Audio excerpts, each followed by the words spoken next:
আজি মই উপস্থিত হৈ বহুত সুখী পাইছোঁ। এই সময়ত মই বেছিকৈ ইয়াত বক্তব্য ৰাখিবলৈ মই নিবিচাৰোঁ, কিয়নো ৰাইজে এতিয়া এই সময়ত ৰাতিপুৱাৰ পৰা লৈ এতিয়ালৈকে বহুত কষ্ট পাই আছে। আজি আমাৰ মাজত উপস্থিত আছে নিখিল বড়ো ছাত্ৰ সন্থাৰ আজিৰ মুখ্য অতিথি দীপেন ছাৰ, আৰু তাৰ পাছত আমাৰ শোণিতপুৰ জিলা বড়ো ছাত্ৰ সন্থাৰ নিখিল বড়ো ছাত্ৰ সন্থাৰ প্ৰেচিডেণ্ট এনোজ মুছাহাৰী, তেখেতকো এই সময়ত ধন্যবাদ দিছোঁ। তাৰ পাছত আমাৰ যিমান উপবিষ্ট আমাৰ মঞ্চত যিমান আপোনালোকে আমাৰ বয়োজ্যেষ্ঠ লোকসকল আছে, চিনিয়ৰ লোক, আৰু যিমান আপোনালোকে আমাৰ মাজত আজি উপস্থিত হোৱা বিভিন্ন ঠাইৰ পৰা বিভিন্ন দল সংগঠনৰ পৰা আপোনালোকে ইয়াত উপস্থিত হৈছে, আপোনাৰ সকলোলৈ মই আন্তৰিকতাৰে ধন্যবাদ দিছোঁ। মই ইয়াত চৰ্বি এটা মোৰ ফালৰ পৰা মই ইয়াত বক্তব্য ৰাখিব বিচাৰিছোঁ। আজি মই ইয়াত ক'বলৈ গ'লে একো ইম্পৰ্টেণ্ট এনেকৈ মেছেজো নাই। অলপ আগত আমাৰ যিহেতু মুখ্য ইয়াত আজি অতিথি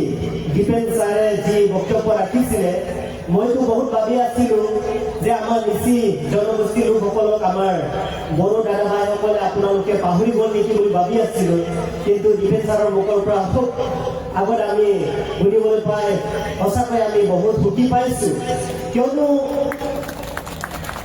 আমি সদায় আমি বেকগ্ৰাউণ্ডত যাব লাগিব, যিহেতু আমাৰ আৰু নিচি আৰু আমাৰ বড়োসকলৰ বহুত আমাৰ ৰিলেশ্যন, আমাৰ সম্বন্ধটো এতিয়াৰ পৰা নহয়। 2002 চনত 2002 আমাৰ যিহেতু বালিজনী সিন্ধুচাত আমাৰ বড়ো একাউণ্ট হৈছিল, আৰু তাৰ পাছত অৰুণাচল আৰু অসমত বেলেগটো নাই, বড়োসকল আমাৰ অসম চাইডত আৰু অৰুণাচলত আমাৰ নিচিসকল বাউণ্ডাৰী এৰিয়া, য'ত কাজিয়া লাগিলেও বেলেগটো নালাগে, আমাৰ বড়ো আৰু নিচি মাজতে সদায় মাৰা কাটা হৈ থাকে, লাগা যুজা হৈ থাকে। তাৰ কাৰণে আমাৰ যিটো নেকি ষ্টুডেণ্ট অৰ্গেনাইজেশ্যন তেওঁসকলৰ নেতৃত্বত, এফচুৰ নেতৃত্বত, আমাৰ নিচি ইলাইট ছ'চাইটিৰ নেতৃত্বত শান্তিৰ চুক্তি 2002 চনতো হৈছিলে, আৰু 2017-18তো আমাৰ IG পাৰ্ক ইটানগৰত হৈছিলে। আজিৰ তাৰিখত আমি এফচুক বহুত কিছুমান আমি বিষয়ত আমি মনত পৰিবলগীয়া হৈছে। আজিৰ তাৰিখত আমি এফচুৰ নেতৃত্বত আজি কিছুমান আমাৰ মাজত যি কিছুমান বক্তব্য আমি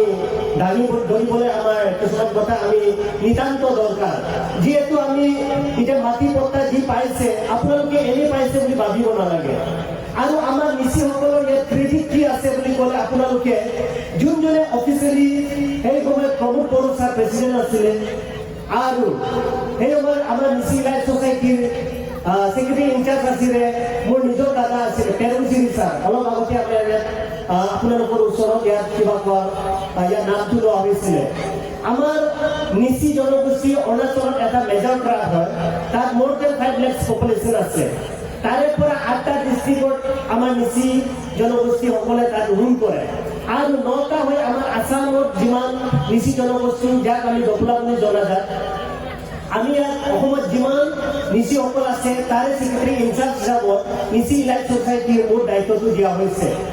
ইয়াত আমি আপোনালোকৰ ওচৰত মই ক'বলৈ বিচাৰিছোঁ, এফচুৰ কিছুমান ইয়াত আমাৰ ৰোল এণ্ড মডেলটো আমি কেনেকৈ আমি দেখিবলৈ পাওঁ। কিছুমানে আজিৰ তাৰিখত আমি মাটি পট্টাটো যি পাইছে বুলি কিছুমানে ভাবিলে আমি ফ্ৰীতে পাইছোঁ বুলি ভাবে, নহয়। 2005 আৰু 2006 আমাৰ কেন্দ্ৰীয় চৰকাৰে এই নিয়মটো তেওঁলোকে সংবিধানত তেওঁলোকে ইমপ্লিমেণ্ট কৰিলে, কিন্তু ষ্টেট গভৰ্ণমেণ্টত যে এই নিয়মটো ৰোল কৰি ইয়াত আনিব ইমপ্লিমেণ্ট কৰিবৰ কাৰণে ইয়াত প্ৰেছাৰ গ্ৰুপ হিচাপত FRC কোনো জনজাতিসকলে ইয়াত বসবাস কৰা নাই, অকল আমাৰ ট্ৰাইবেল জনগোষ্ঠীৰ লোকসকলেহে আছে। প্ৰায় আমাৰ মেজৰ ট্ৰাইব হিচাপত বড়োসকল আছে, মিচিংসকল আছে, আৰু আমি নিচিসকল আছে, গাৰোসকল আছে। FRC আণ্ডাৰত যিমান আমাৰ কমিটি FRC আণ্ডাৰত আছে চব আমাৰ ট্ৰাইবেল মানুহবিলাকতহে আছে। তাৰে সৈতে এইটো অসম চৰকাৰে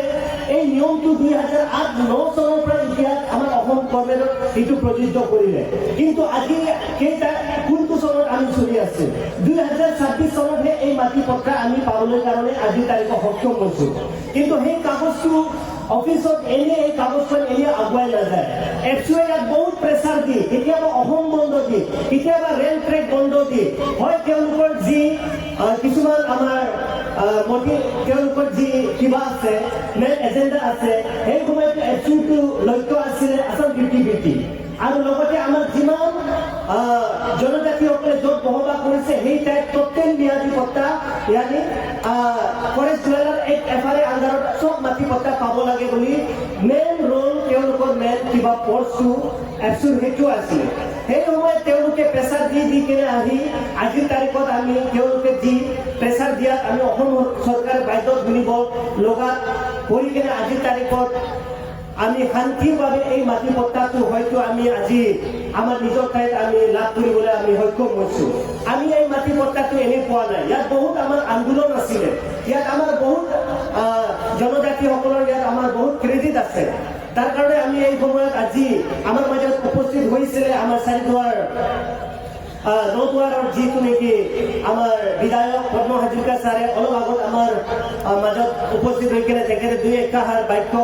ব্যাখ্যা কৰি গৈছে যিমানখিনি আমাৰ